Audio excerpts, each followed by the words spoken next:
فلما ذهبوا به وأجمعوا أن يجعلوه في غيابة الجب وأوحينا إليه لتنبئنهم بأمرهم هذا وهم لا يشعرون. وجاءوا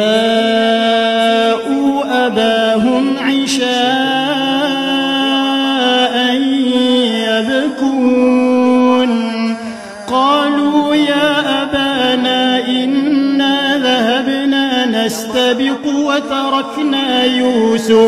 وتركنا يوسف عند متاعنا فأكله الذئب وما أنت بمؤمن لنا ولو كنا صادقين. وجاءوا على قميصه بدم كذب قال بل سولت لكم أنفسكم أمرا فصبر